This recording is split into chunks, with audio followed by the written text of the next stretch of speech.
Annabel. பொதுவாக நம்ம பேய் படம் பார்க்கும்போது பாதி கண்ணையாவது மூடிட்டாவது முழு படத்தையும் பார்த்து முடிச்சிருப்போம். அப்படி பார்க்கப்பட்ட சில படங்களில் உண்மை கதையை தழுவியும் பல படங்கள் எடுக்கப்பட்டிருக்கு. அப்படி வந்த படம் தான் ஆனபெல். 2014 வெளியான இந்த படம் உண்மை கதையை தழுவி எடுக்கப்பட்டது. அப்படி என்னதான் இந்த படத்தில் இருக்குது, வாங்க பார்க்கலாம்.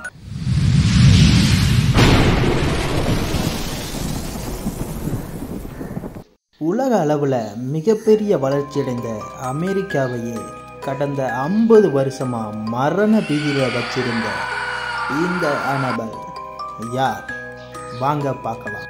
1940களில் நடந்த கதை இது. ஆன்ஜி டோனாங்கிற 2 பேர் புதுசாக ஒரு அப்பார்ட்மெண்ட்டுக்கு குடி போகிறாங்க. 2 பேருமே நர்சிங் படிக்கிறாங்க. இந்த சமயத்தில் தான் டோனாவோட அம்மா ஒரு கிஃப்ட் கொடுக்குறாங்க. அது என்னென்னா ரேகடியான். இதுதான் படத்தில் காட்டப்பட்ட உண்மையான ஆனபெல் டால். டோனிக்கும் இந்த பொம்மை ரொம்பவே பிடிச்சி போயிடுது. ஏன்னா அவள் பொம்மைகளை கலெக்ட் பண்ணுறத ஒரு வேலையாகவே வச்சுருந்துருக்கா. இந்த ரேகடியன் பொம்மையை அவளோட கலெக்ஷனில் வைக்கிறா. அதுக்கப்புறம் தான் பிரச்சனையே ஆரம்பிக்குது. ஆன்ஜியும் டோனும் முதல்ல இதை ஒரு சாதாரண பொம்மையாக தான் நினச்சாங்க. அப்பார்ட்மெண்ட்டில் இருக்கிற நாய் எல்லாமே இந்த பொம்மையை பார்த்து குறைச்சிக்கிட்டே இருந்திருக்கு. வீட்டில் இருக்கிற சின்ன சின்ன பொருட்கள்லாம் தானாகவே கீழே விழுறதும் டோர்லாம் தானாகவே திறக்கிறதும் டோனிக்கு நடக்க ஆரம்பிக்குது. அப்போ அவளுக்கு தெரியல இதுக்கெல்லாம் காரணம் இந்த பொம்மை தான்னு. பொம்மையை ஒரு இடத்துல வச்சுட்டு போனால் அது இன்னொரு இடத்திற்கு தானாகவே நகர்ந்துருது. டோனி முதல்ல இதை கவனிக்கலனாலும் திரும்ப திரும்ப இது நடக்கும்போது அவள் இதை கவனிக்கிறா. ஒரு சில வாரத்திலேயே இந்த பொம்மையோட நடவடிக்கை அதிகமாகுது. இதை பார்த்த டோனிக்கு நாம தான் இப்படி நினைக்கிறோமா இல்லை உண்மையிலே நடக்குதான்னு ஒரே சந்தேகம். இதை தெரிஞ்சுக்கிறதுக்காக பொம்மையை ஒரு நாள் வாசலுக்கு வெளியே வச்சு பூட்டிட்டு போயிருந்தா. திரும்பி வந்து பார்க்கும்போது அந்த பொம்மை அவளோட பெட்டில் இருக்கிறத பார்த்து அதிர்ச்சி அடைஞ்சா. ஆஞ்சி தான் இப்படி பண்ணியிருக்கிறதா நினச்சி ஆஞ்சிட்ட போய் கேட்குறா. ஆனால் அவள் பண்ணலைன்னு சொல்லிடுதா. குழப்பம் அடைஞ்ச அவங்க ஆஞ்சியோட பாய் ஃப்ரெண்டான லூ கிட்ட போய் சொல்கிறாங்க. லூக்கு இந்த பொம்மையை பார்த்த உடனே சுத்தமாக பிடிக்காமல் போயிடுது.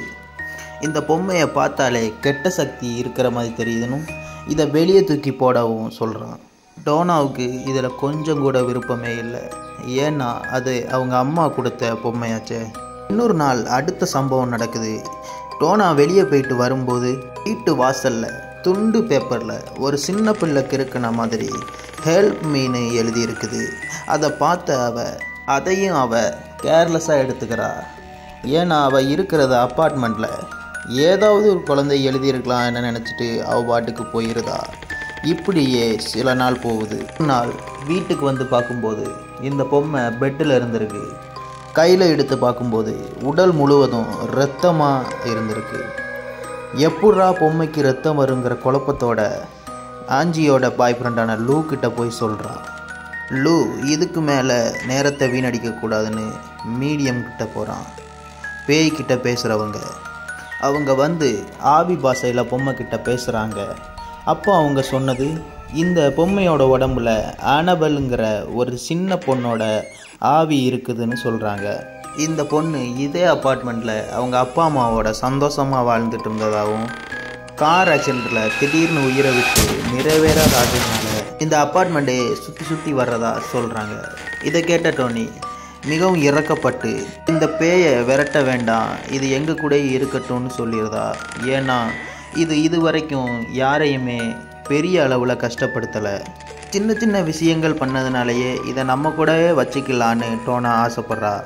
ஆனால் லூக்கு இது சுத்தமாக பிடிக்கலை. இதை விரட்டிடலான்னு சொல்கிறான். ஆரம்பத்திலிருந்தே லூக்கு ஆனபெலை சுத்தமாக பிடிக்கவே இல்லை. இந்த சம்பவம் முடிஞ்ச பிறகு லூ ஒரு நாள் தூங்கிக்கிட்டு இருக்கான். எதர்ச்சியாக முழிச்சு பார்க்கும்போது அந்த பொம்மை அவனையே முறைச்சி பார்த்துக்கிட்டு இருக்குது. எந்திரிக்கலான்னு நினைக்கும் போது உடனே பாஞ்சி கழுத்தை நெரிக்குது. பயத்தில் மயக்கம் போட்டு விழுந்துருதான். காலையில் எந்திரிச்சு பார்க்கும்போது இது கனவாக தான் இருக்கும்னு நினச்சான். ஆனால் அவன் கழுத்தில் இருந்த தழும்பை பார்த்த பிறகு இது உண்மைதான்னு நம்பினான். உடனே ஆஞ்சிக்கிட்டையும் டோனாக்கிட்டையும் போய் சொல்கிறான். ஆனால் அவங்க அதுக்கு சிரிக்கிறாங்க.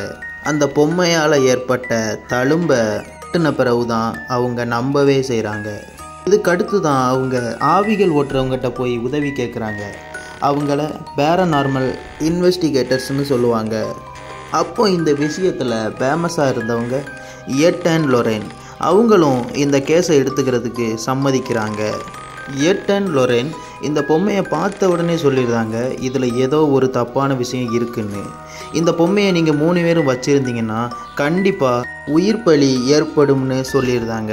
இதை கேட்ட ஆஞ்சி அண்ட் லூ டோனி இந்த பொம்மையை அவங்களையே கொண்டு போக சொல்லியிருந்தாங்க. எட் அண்ட் லொரேன் சில மந்திரங்கள்லாம் பண்ணி ஒரு கண்ணாடி கூண்டில் அடைச்சி அவங்களோட மியூசியத்துக்கு கொண்டு சென்றிருந்தாங்க. இந்த மியூசியத்தில் இவங்க இதுவரை கட்டுப்படுத்தின எல்லா ஆத்மாக்களோட பொருட்களையும் வச்சுருக்காங்க. இன்னுமே இந்த மியூசியம் அமெரிக்காவில் இந்த வாரன் அக்வர்ட்டுங்கிற பேரில் இருக்குது. இந்த விஷயம் கேள்விப்பட்ட ஒரு கத்தோலிக்க ப்ரீஸ்ட் என்ன பண்ணுறாருன்னா, இந்த பொம்மையை பார்க்க வந்து இது ஒன்றும் அவ்வளோ பெரிய பொம்மைலாம் ஒன்றும் இல்லையே, சாதாரண பொம்மை தான்னு இழிவாக பேசியிருக்காரு. காரில் போகும்போது ஒரு மிகப்பெரிய விபத்தில் சிக்கிறாரு. லக்கிலி அவர் உயிர் பிழைச்சிருந்தாரு. ஆனால் இந்த விபத்துக்கு காரணம் இந்த பொம்மை தான்னு அவரே சொல்லியிருக்காரு.